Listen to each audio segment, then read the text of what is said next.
इन हालात के बीच इजराइल की सेना गाजा पट्टी पर जमीनी रास्ते से हमले के लिए तैयार है। उसके टैंक, तोप और 3 लाख से ज्यादा सैनिक मोर्चे डटे हुए हैं। लेकिन अभी तक इजराइल की सरकार का जमीनी कार्रवाई शुरू न करना यह भी एक सवाल खड़ा करता है। आदेश ही नहीं आए हैं तो टैंक वैंक लेके पहुंच तो गए बॉर्डर पर, आगे क्या? ऐसे लग रहा था कि जैसे पिछले हफ्ते ही चढ़ाई हो जाएगी, लेकिन नहीं हुई।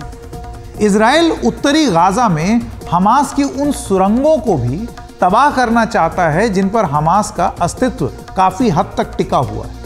अगर इजराइल जमीनी रास्ते से घुसा तो उनको किन चुनौतियों का सामना करना पड़ेगा, देखिए हमारे सहयोगी राजीव रंजन की यह रिपोर्ट। गाजा पट्टी पर जमीनी कार्रवाई का सीधा मतलब है घर घर जाकर तलाशी लेना और तंग गलियों और सड़कों पर लड़ना। यह बहुत ही मुश्किल काम है। यही वजह है कि अब तक इजराइल की जमीनी फोर्स गाजा पट्टी में दाखिल नहीं हो पाई है।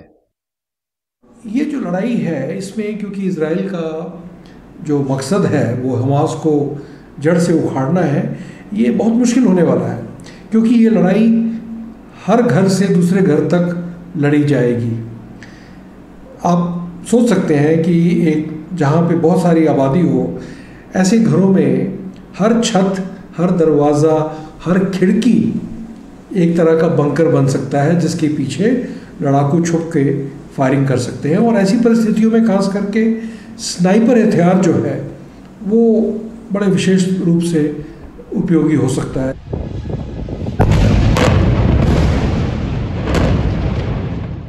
इजरायली एयरफोर्स के लड़ाकू विमान हमास के बुनियादी ढांचे को तहस-नहस करने में लगे हैं।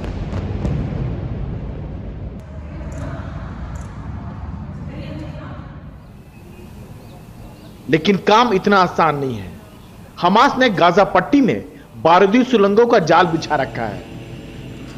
सुरंगें कहां से शुरू होती है और कहां जाकर खत्म, इसका अंदाजा हमास को छोड़कर किसी को नहीं है।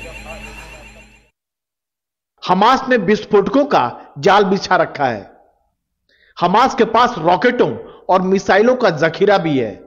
खबर है कि इन्हीं सुरंगों में हमास ने करीब 200 लोगों को बंधक बना रखा है। ऐसे में अगर इजराइल जमीनी हमला करता है तो उसे खासा नुकसान उठाना पड़ेगा।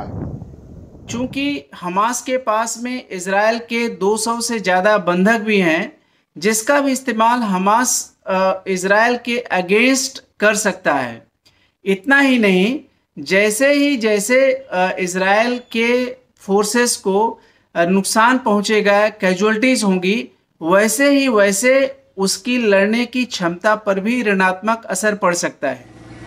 2014 में गाजा पट्टी पर जमीनी हमले में इजराइल को खासा नुकसान उठाना पड़ा था।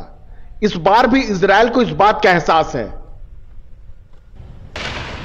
उधर हमास को हिजबुल्लाह का साथ मिला है, जो लेबनान से इजराइल की परेशानी बढ़ा रहा है। गाजा पट्टी पर हमलों में हो रहे भारी नुकसान को देखते हुए इजराइल को दुनिया के एक बड़े तबके की तरफ से भारी विरोध का सामना करना पड़ रहा है। सरहद पर उसके सामने हमास और हिजबुल्लाह है, तो सरहद के उस पार कई ऐसे देश हैं जो लगातार उस पर हमले न करने का दबाव बना रहे हैं। यानी इजराइल एक साथ कई मोर्चों पर लड़ रहा है। ऐसे में उसे जीत आसानी से मिलती हुई नहीं दिख रही है। नई दिल्ली से राजीव रंजन, एनडीटीवी इंडिया।